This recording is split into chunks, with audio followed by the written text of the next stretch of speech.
My mom told me, your sister and her two kids are moving in, so you need to get out, you parasite. I asked, you're seriously saying this? She just laughed and said, I'm completely serious. The next morning, while she left to go pick them up, I changed the locks and moved out. Now she's calling me over and over, completely panicking. The word parasite still burns, a venomous echo from the woman who gave me life, after I'd spent 3 years giving her everything. My own mother, Diane, didn't just kick me out, she declared me disposable, a temporary placeholder until my estranged sister, Chloe, came calling. Trust me, you won't believe what happened next.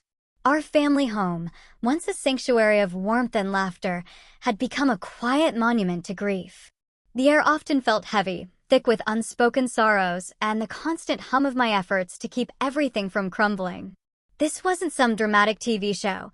This was my actual life, transformed overnight by loss. My name is Harper, and I was 32 years old when my life completely changed. Before that fateful conversation, things were pretty straightforward. I was the responsible daughter, the one who always did the right thing. So, when my father passed away suddenly from a heart attack 3 years ago, shattering our family, I knew what I had to do. My mother, Diane, fell into a deep, dark depression. Her health declined rapidly, arthritis flaring, high blood pressure spiking, and she just couldn't keep up with the bills. Dad had some life insurance, but it barely made a dent in the mortgage and their debts. I was living in a small apartment, about 30 minutes away, working as an administrative assistant at Thompson Marketing. It wasn't glamorous, but it paid the bills and had potential. Seeing Diane struggle, the decision felt obvious. I gave up my lease, packed up my modest apartment, and moved back into my childhood bedroom. It'll just be temporary, I told myself. 6 months, maybe a year at most. That was 3 years ago. Since then, I'd fallen into a rigid routine. Up at 6 a.m., breakfast prepared for both of us, making sure Diane took her medications. Drive to work, stay late, pick up groceries on the way home. Weekends were for cleaning, yard work, and all the maintenance Dad used to handle. I even picked up a side gig doing bookkeeping for local businesses just to help cover expenses. I paid 70% of the bills, the mortgage, utilities, groceries, and most of Diane's medical expenses not covered by insurance. It made financial sense, but it also meant putting my own dreams on hold. Despite the challenges, Diane and I had grown closer. We cooked dinner together most nights, watching crime show reruns and dissecting the cases like amateur detectives. We shared secrets, old stories. On good days, she'd talk about her adventures with Dad when they were young, before Chloe and I came along. I treasured those moments, seeing glimpses of the vibrant woman she used to be. My sister, Chloe, was a completely different story. 2 years my junior, she'd always been the wild child, impulsive, quick to anger.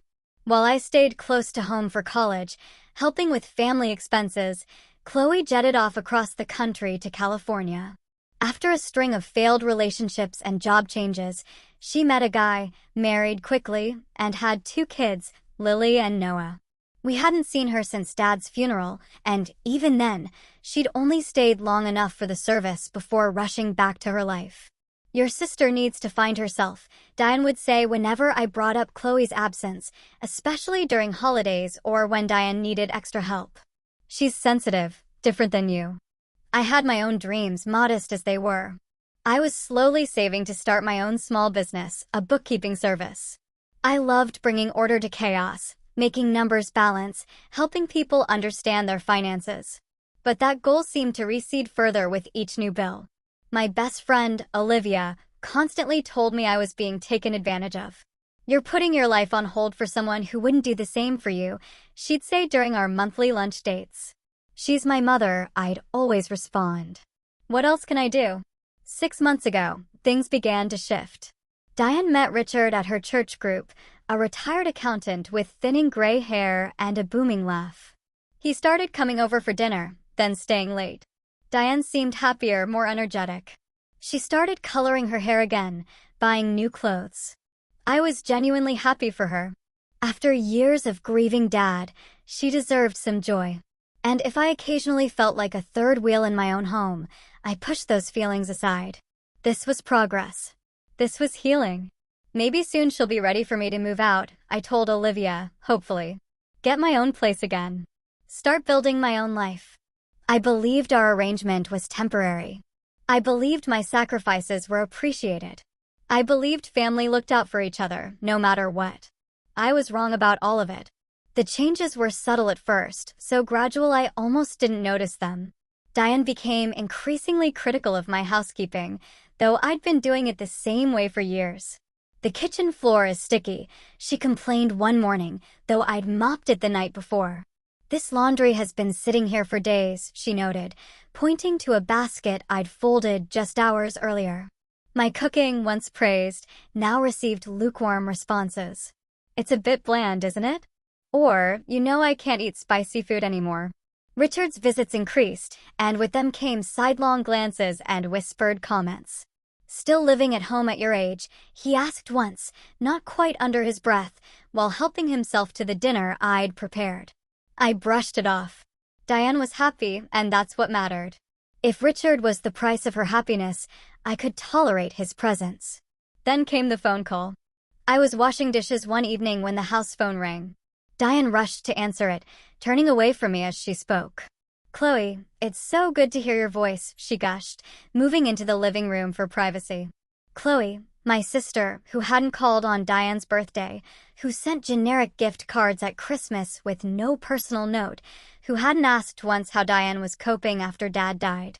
The call lasted over an hour. When Diane finally emerged, her eyes were bright with excitement. "Chloe just wanted to catch up," she said vaguely when I asked. "She's going through some changes." After that, Diane started receiving regular calls, always taking them in her bedroom with the door closed. She became secretive, changing subjects when I entered rooms, hiding her phone screen. One day, I found brochures for local schools on the kitchen counter. "What are these for?" I asked, holding them up. "Just gathering information," Diane replied, snatching them away. "For a church project." Our church didn't have any education projects that I knew of, and Diane hadn't mentioned any. "Is everything okay with Chloe?" I tried again. "Are her kids needing new schools?" "Mind your own business, Harper," she snapped, shocking me with her tone. "Not everything is your concern." I tried discussing my concerns with Olivia over coffee the following weekend. "Something's going on," I told her. "Diane's hiding something about Chloe." "Maybe Chloe is in trouble again," Olivia suggested. "Remember when she needed that money for rent after her second breakup?" I nodded, remembering the $1,000 I'd lent my sister, money I never got back. "Just ask your mom directly," Olivia advised. "You deserve to know what's happening in your own home." But every attempt at direct conversation was met with evasion or criticism. The next concerning incident happened when I came home early from work with a migraine.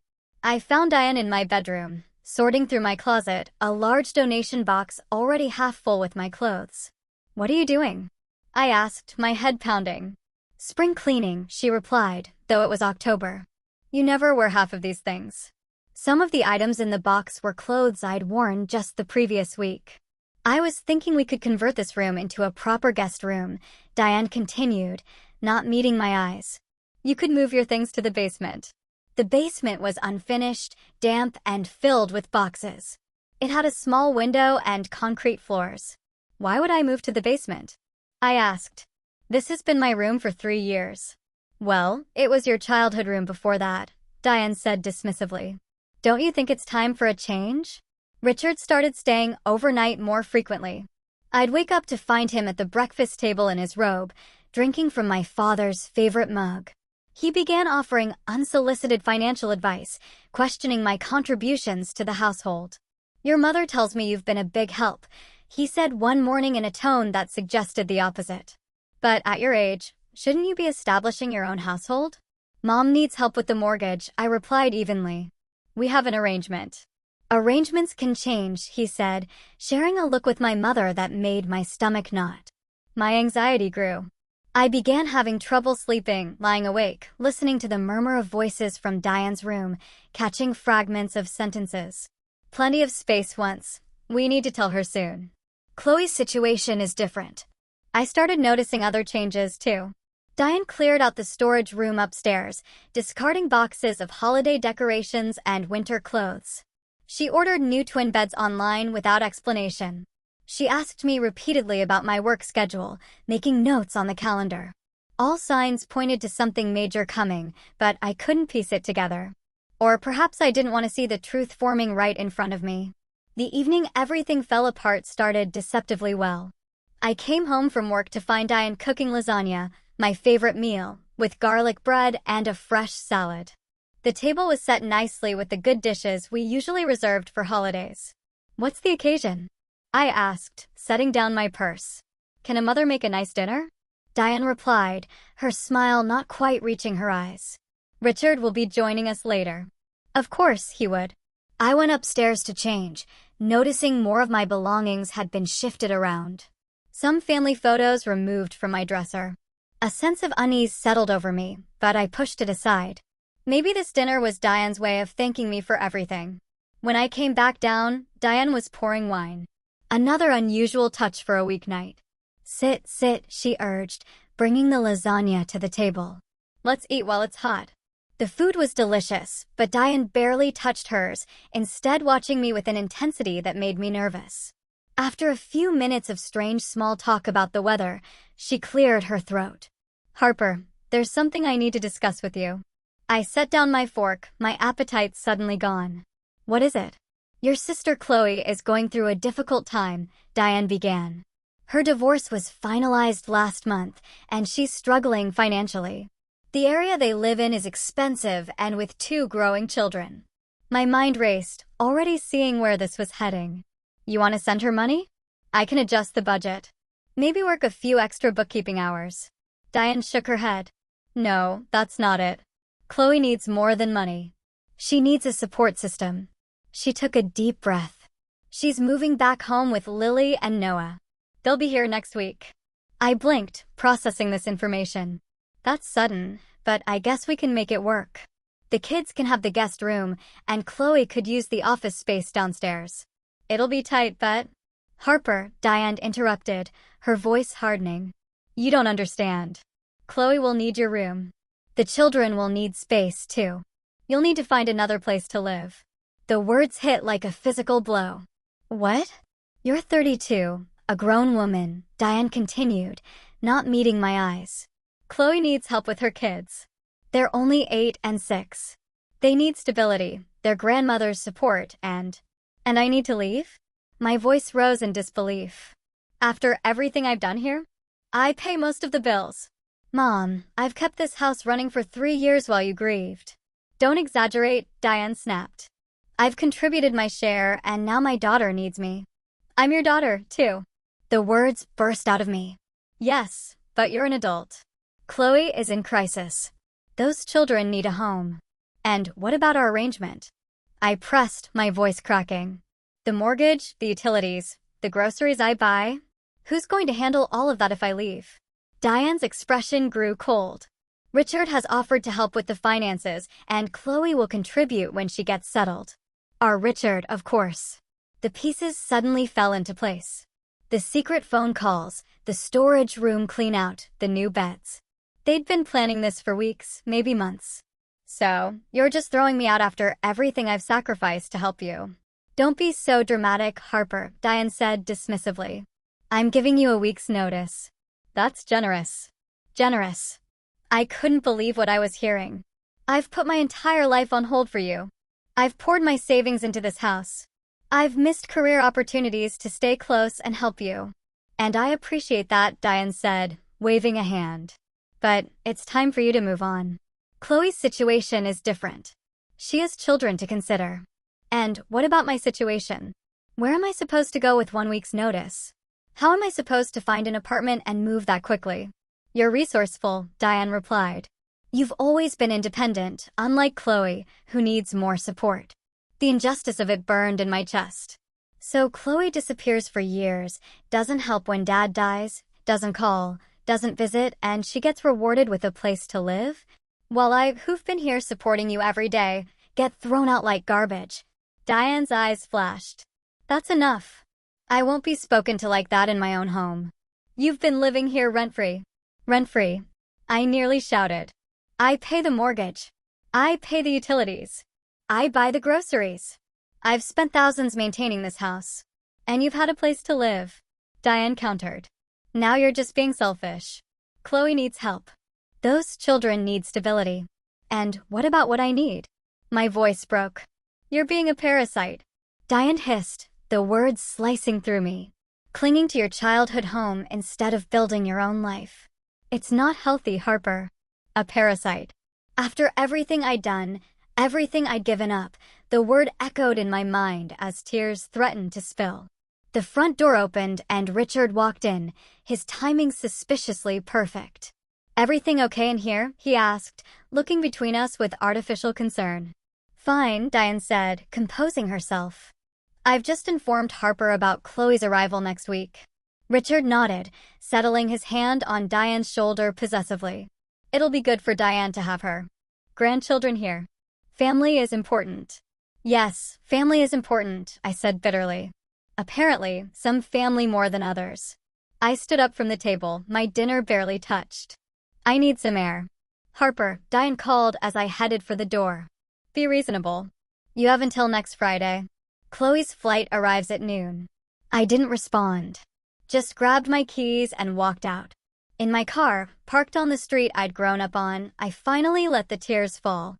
Not just for the betrayal of tonight, but for the 3 years I'd wasted believing I was valued, appreciated, needed.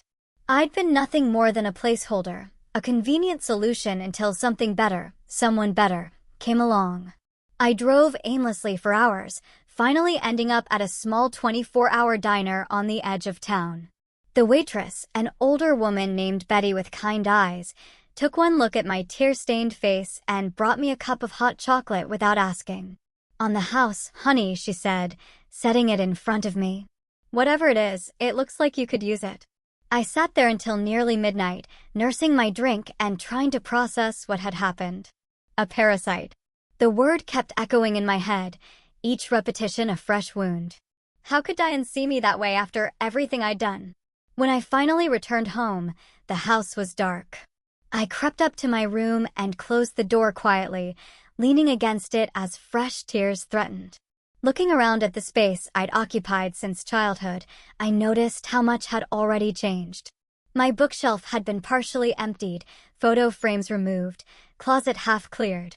They'd been erasing me gradually, preparing for my departure long before telling me.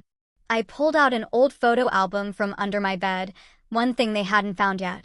Inside were pictures of our family when it had been happy and whole. Dad teaching me to ride a bike.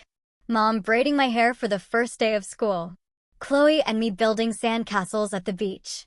The 4 of us at my college graduation, smiling proudly. Where had that family gone? When had I become disposable? I thought about all the sacrifices I'd made. The job opportunity in Seattle I'd turned down because it was too far for Diane. The dating relationships I'd let fizzle out because I didn't have time between work and caring for the house. The $7,000 from my savings that had gone toward the new roof last year. The nights I'd stayed up researching Diane's medications, coordinating her doctor's appointments, managing her care.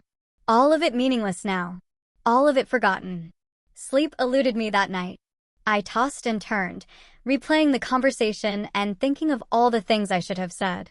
By morning, my eyes were swollen and my head pounded, but I forced myself to get up and face the day.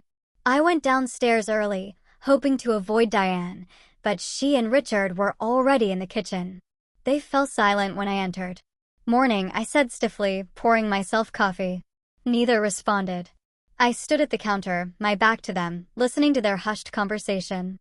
The smaller bedroom would be perfect for Noah, Richard was saying. Lily can have the larger one since she's older. We'll need to repaint, Diane replied. Harper's taste is so drab. Lily loves purple. They were already planning the renovation of my room, the room I was still occupying. The betrayal cut deeper. After they left for Richard's doctor's appointment, I sat at the kitchen table, trying to form a plan. I needed an apartment, moving help, money for deposits and furniture. A week wasn't enough time. Out of habit, I checked the household accounts on my laptop. We had a joint checking account for bills and household expenses. I'd always been transparent about the finances, showing Diane every transaction, discussing major expenditures. The balance was $960, significantly lower than it should have been. Scrolling through recent transactions, I found a withdrawal of $3,000 2 days earlier. Money that had been earmarked for winter heating bills and property taxes. My hands shook as I clicked through to the transaction details. The withdrawal had been made by Diane at the bank branch downtown. No explanation, no discussion with me beforehand. $3,000, my money, primarily money I'd worked extra hours to save. As I sat there, staring at the screen, an email notification popped up. It was from Diane's account to her friend Susan. She'd accidentally copied me, or more likely, she'd meant to email Chloe and hit Harper in her contacts instead. The subject line read, bedroom furniture. Against my better judgment, I opened it. Susan found the perfect bunk beds for the kids at West Side Furniture. Richard thinks we should wait until Harper's out before delivery, but Chloe says they can be stored in the garage temporarily. So excited to have my real family home again. Love, Diane. My real family. The words were a knife to my heart. I scrolled down to see the previous messages in the thread. What I found was worse than I could have imagined. Weeks of correspondence about Chloe's return, discussions of how to handle the Harper situation, complaints about my presence in the house. She's become so entitled, Diane had written in one email. Acting like the house is half hers because she pays some bills. Some bills. I paid almost everything.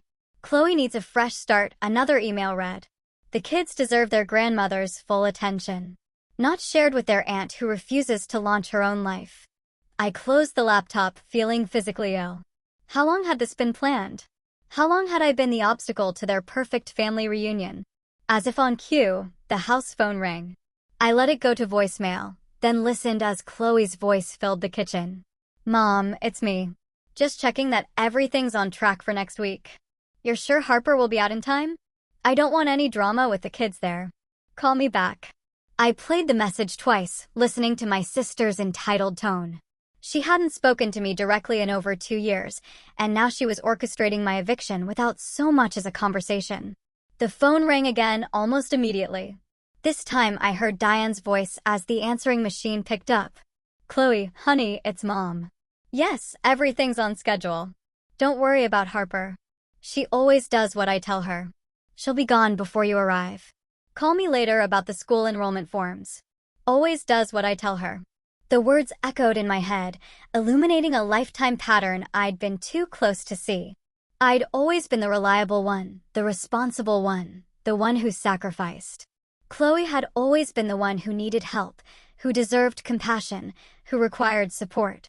I'd spent my entire life trying to earn the love Diane gave Chloe freely, and I never would.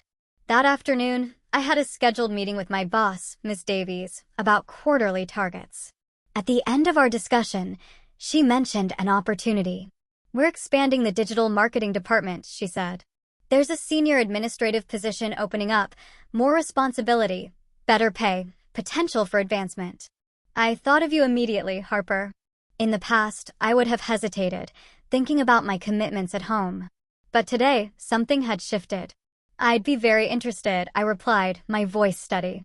What would the hours be like? It would require some evenings, occasional weekends during campaigns. Definitely more of a commitment than your current role. I can do that, I said firmly. My situation at home has changed. I have much more flexibility. Now, Ms. Davies looked pleased. Excellent. Let's discuss details next week. Walking back to my desk, I felt a strange sense of clarity emerging through the pain. For 3 years, I'd been a doormat, allowing myself to be used because it was easier than standing up for myself. Because I thought that's what family did for each other. But family didn't do what Diane and Chloe were doing to me. Family didn't discard someone who had given everything. Family didn't call you a parasite while taking your money. That night, alone in my room, I made a decision. I wouldn't be a doormat anymore. I wouldn't leave my home of 3 years with my tail between my legs, grateful for a week's generous notice. I would take control of the situation, and I would make sure Diane and Chloe understood exactly what they were losing. The next morning, I emerged from my room with a new attitude. I smiled at Diane over breakfast, agreed with Richard's inane comments about the weather, and announced I'd be spending the weekend with Olivia to start planning my move. "That's good," Diane said, clearly surprised by my lack of resistance. "I'm glad you're being reasonable about this." "Of course," I replied pleasantly. Family helps family, right? The confusion on her face was satisfying. She'd expected tears, arguments, begging, not calm acceptance. Instead of going to Olivia's, I drove to see Maya Thompson, a friend from college who had become an attorney specializing in housing law. Over coffee in her office, I laid out the situation. "So, basically, I've been paying most of the household expenses for 3 years, including the mortgage, but my name isn't on the deed," I concluded. "Now, I'm being told to leave with 1 week's notice. What are my rights here?" Maya listened attentively, making occasional notes. "Based on what you've described, you're legally a tenant, even without a formal lease. In this state, your mother would need to provide at least 30 days written notice to terminate your tenancy. 1 week is insufficient under the law. And the money I've contributed, the joint account she withdrew from? That's trickier," Maya admitted. "Joint accounts legally allow either party to withdraw funds.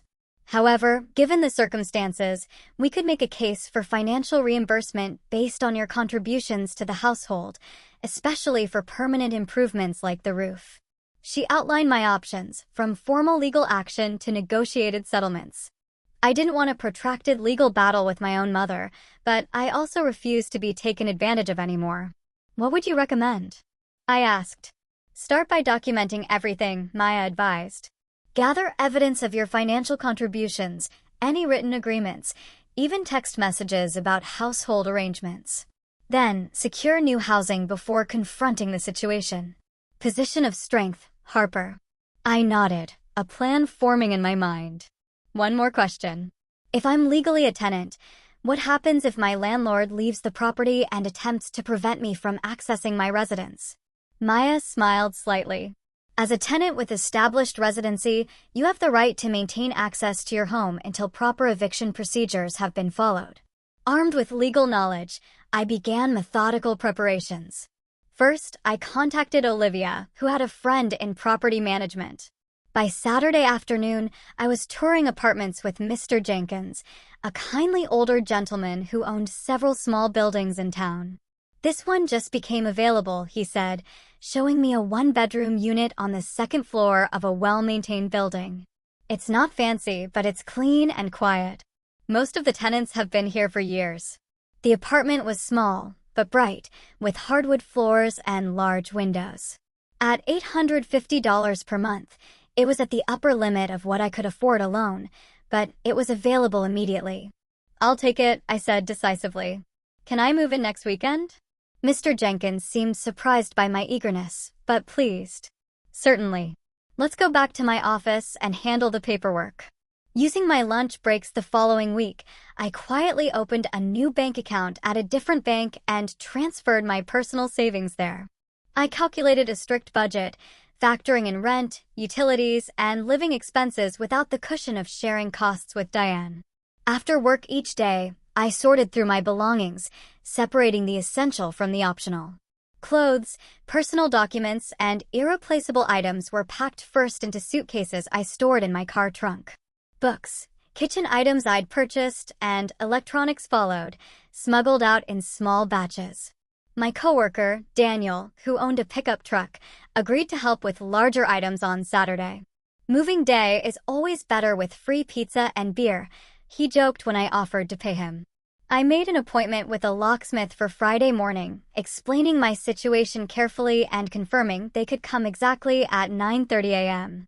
I requested copies of all utility bills, bank statements, and home repair receipts, creating a folder of documentation, as Maya had suggested. Throughout the week, I maintained the charade of reluctant acceptance. I responded to Diane's thinly veiled excitement about Chloe's arrival with mild pleasantness. I answered Richard's probing questions about my moving plans with vague assurances. "Found a place yet?" he asked over dinner Wednesday night.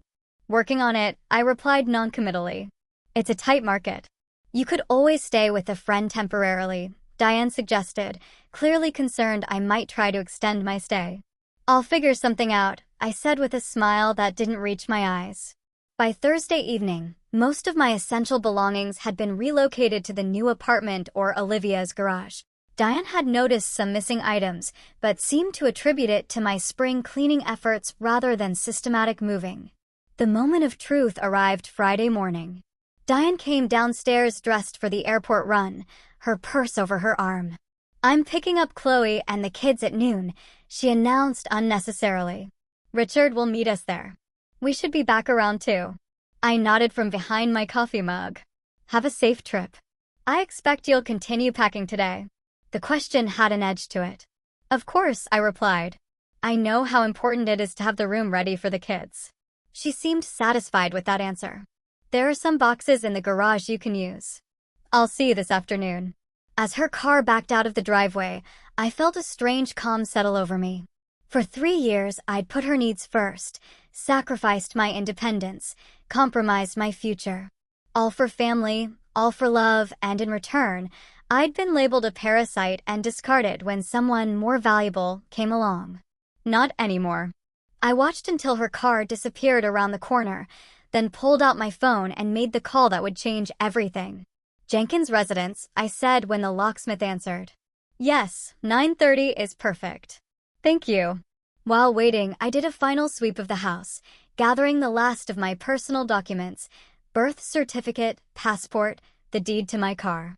I found the folder containing the roof repair contract showing my payment, receipts for the new water heater and kitchen appliances I'd purchased, and 3 years of bank statements showing my contributions to household expenses. At exactly 9:35, a white van pulled into the driveway. A middle-aged man in a gray uniform approached the door. "Miss Harper, I'm Mark from Secure Lock and Key. You called about changing the locks." "Yes, thank you for coming so quickly," I replied, ushering him in. "All the exterior doors, please. And I'll need 4 sets of keys." Mark nodded, surveying the entryways. "Should take about an hour for all 3 doors. Any specific type of lock you prefer?" "Whatever is most secure," I said. "Price isn't an issue." As Mark began working on the front door, removing the old hardware, Mrs. Gable from next door wandered over, curiosity evident on her face. "Everything all right, Harper?" she asked. "I saw the locksmith. Your mother mentioned you were moving out soon." "Just upgrading the security," I replied with a smile. "Diane's been concerned about the old locks." Mrs. Gable nodded, but her expression remained skeptical. "I saw you taking boxes out to your car all week. Diane said Chloe's coming back today with the children." "That's right," Mrs. Gable continued. "Never thought I'd see that girl again after how she left. Your poor father was heartbroken. And now she's moving back in with Diane pushing you out." She shook her head disapprovingly. I stared at her, surprised by her insight and apparent support. "Everyone in the neighborhood knows how much you've done for your mother," Mrs. Gable said, patting my arm. "Don't think we haven't noticed who mows the lawn and fixes the gutters, who drives Diane to her appointments and picks up her prescriptions." Her words were unexpectedly comforting. "Thank you for saying that." "Truth is truth," she replied simply. "Your father would be proud of you and ashamed of this situation." She glanced at the locksmith again. "You do what you need to do, dear. Some lessons need to be learned the hard way." With that cryptic statement, she returned to her yard, leaving me with a strange sense of validation. At least someone had seen my efforts, recognized my sacrifices. By 11 a.m., Mark had replaced all 3 locks and handed me the new keys. "All set, Miss Harper. These are high-security locks. Much better than what you had before." "Perfect," I said, paying him and adding a generous tip. "Thank you for fitting me in today." Once the locksmith left, I called Olivia and Daniel, who arrived within 20 minutes with Daniel's truck. Together, we loaded my remaining furniture: the desk I'd bought in college, my reading chair, the bookshelf Dad had built me for my 16th birthday. "You sure about this?" Olivia asked as we carried boxes to the truck. "It's pretty drastic." "I'm sure," I replied. "I've spent 3 years being a doormat. It stops today." By noon, the house was cleared of my presence, except for a few strategic items I'd left in my room. enough to make it appear I was still in the process of packing rather than completely gone. I took one last walk through the home where I'd grown up, where I'd cared for my father in his final months, where I'd supported my mother through grief. It didn't feel like home anymore. It felt like a place where I'd been used. We finished setting up my new apartment just after 1. It was small but cozy, with my familiar furniture making it feel instantly like mine. Olivia had brought houseplants and a welcome mat as housewarming gifts. Daniel helped assemble my bed frame and hang curtains. Not bad for a rush job, Olivia said, looking around with satisfaction. It already feels like you. I nodded, emotions suddenly tightening my throat. For the first time in years, I had a space that was truly mine. No one to criticize my decorating choices, question my schedule, or make me feel like an unwelcome guest. Thank you both, I managed. I couldn't have done this without you. After they left, I checked my phone. 3 missed calls from Diane starting at 12:45. 1 voicemail. Harper, we've landed and are heading home. Richard is picking us up. Please make sure the guest room is ready for the children. Call me back. No, please. No, thank you. Just more demands. At 2:17 p.m., my phone rang again. Diane's number. I let it go to voicemail. A text followed almost immediately. We're home. Where are you? The key isn't working. I smiled slightly, imagining their confusion at the door. Another call. Another text. Did you change the locks? Call me immediately. 3 more calls in quick succession. Then a final text. This is completely unacceptable. We're standing outside with 2 tired children and luggage. If you don't open this door right now, I'm calling the police. That was my cue. I drove back to the house, parking across the street to observe the scene before approaching. Diane, Richard, and 2 children I barely recognized stood on the front porch, surrounded by suitcases. Chloe was pacing, gesturing angrily. Diane was on the phone, her face flushed with rage. Richard was trying unsuccessfully to peer through windows. The children, Lily with long dark hair like Chloe's, Noah with a baseball cap pulled low, looked confused and uncomfortable. I took a deep breath and walked across the street, the folder of documentation tucked under my arm, new house keys in my pocket. Having trouble? I asked pleasantly as I approached. Diane whirled around, nearly dropping her phone. Harper, what have you done? Why can't we get into the house? I've secured my residence, I replied calmly. As is my right as a legal tenant. What are you talking about? Chloe demanded, stepping forward. Though I hadn't seen her in years, she looked exactly the same, beautiful, angry, entitled. Mom said you were moving out today. Mom didn't provide proper notice as required by state law, I explained, my voice steady. Tenants are entitled to 30 days written notice before eviction, even family members. This is ridiculous. Diane sputtered. It's my house. Yes, it is, I agreed. And I've been paying the mortgage on it for 3 years, along with utilities, repairs, and maintenance. I've invested over $40,000 in this property since Dad died. Richard stepped forward, attempting intimidation. Diane asked you to leave. That should be enough. It's not, I replied, meeting his gaze without flinching.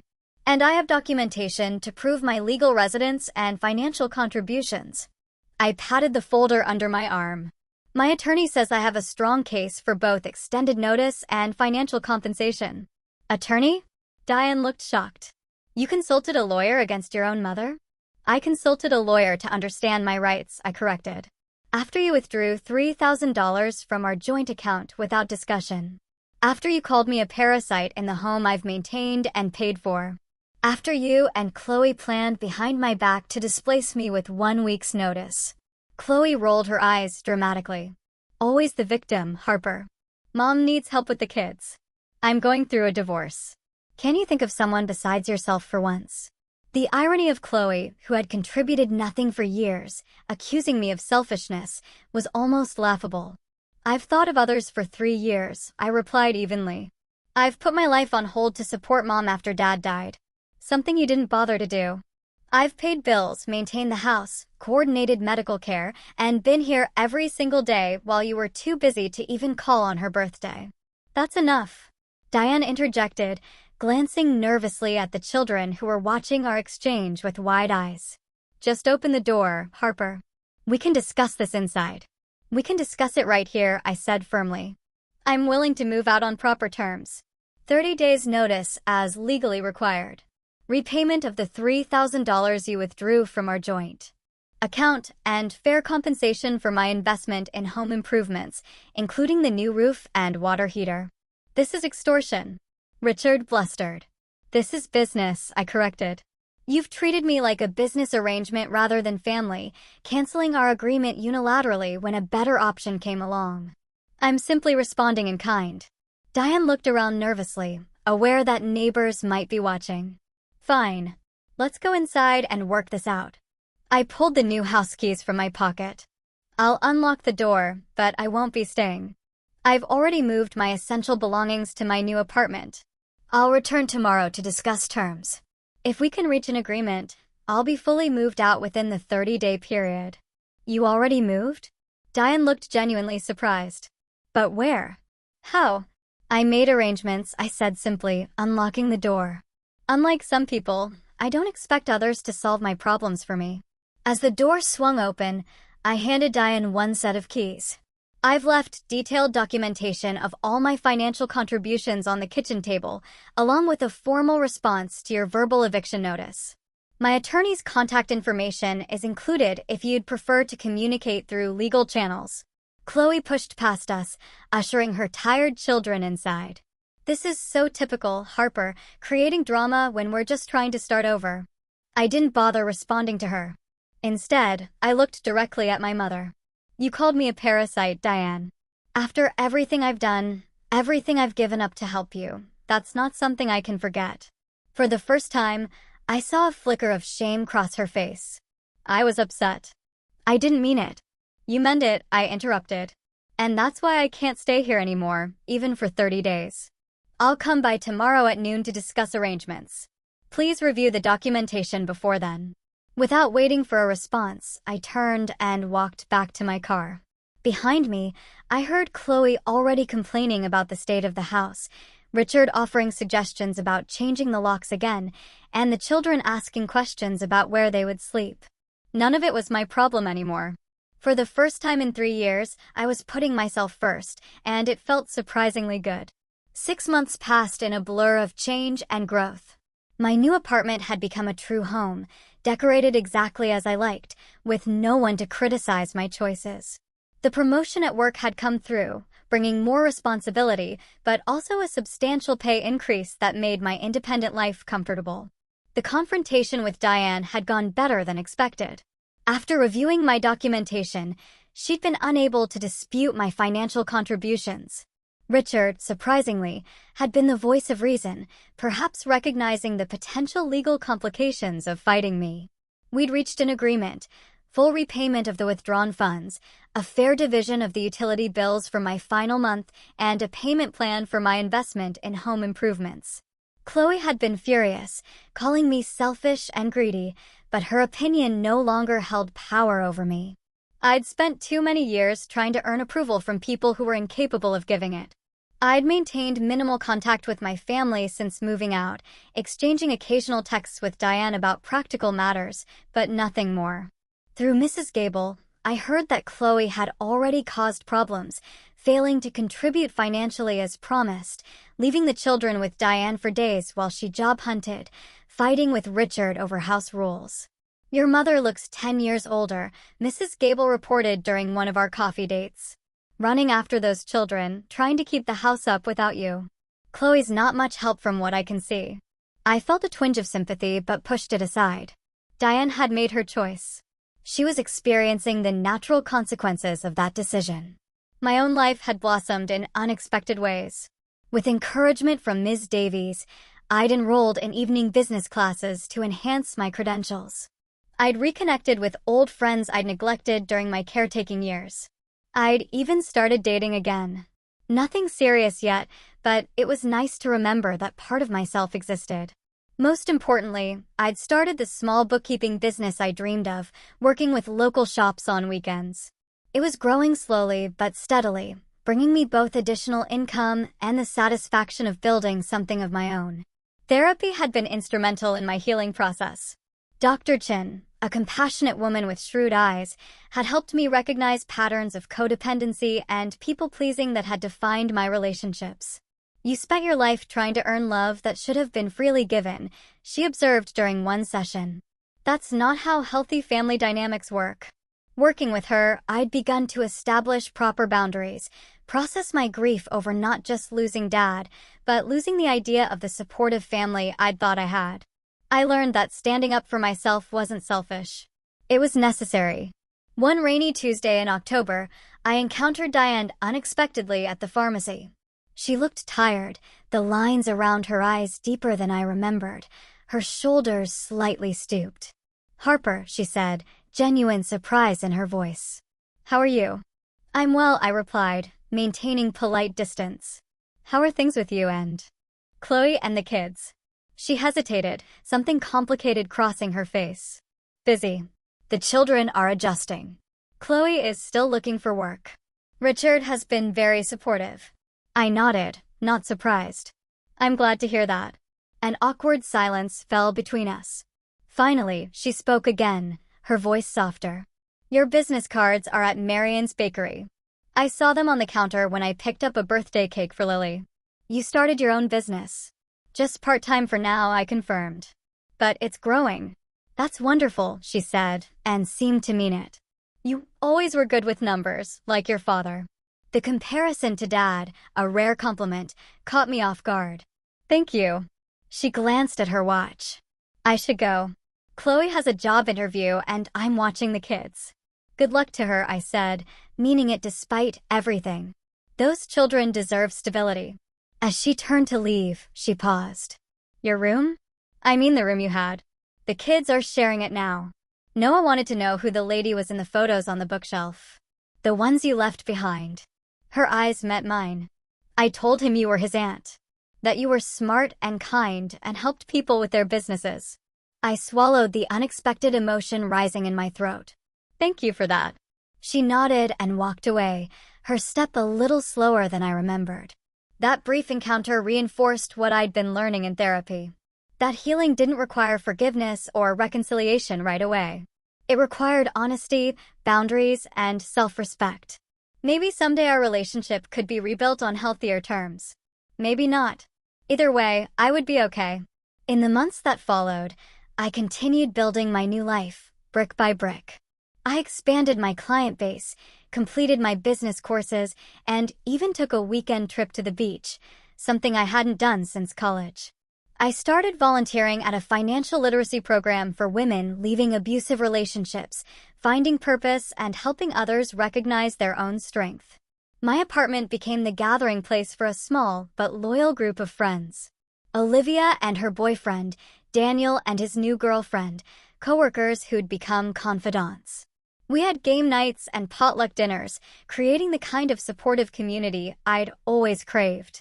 One evening, as we sat around my living room laughing over cards, Olivia raised her glass in a toast. "To Harper, who proved that sometimes you have to lose everything to find yourself." As our glasses clinked together, I realized she was right. I'd lost the illusion of family that I desperately clung to. But I'd found something more valuable. My own voice, my own boundaries, my own worth. The betrayal that had seemed world-ending had actually been the beginning of something better. By trying to discard me, Diane and Chloe had inadvertently set me free. The most important lesson I'd learned was that family isn't just about blood relations. Family is about mutual respect, support, and love. Sometimes the family we choose, the friends who stand by us, the colleagues who believe in us, the neighbors who see our worth, is more valuable than the family we're born into.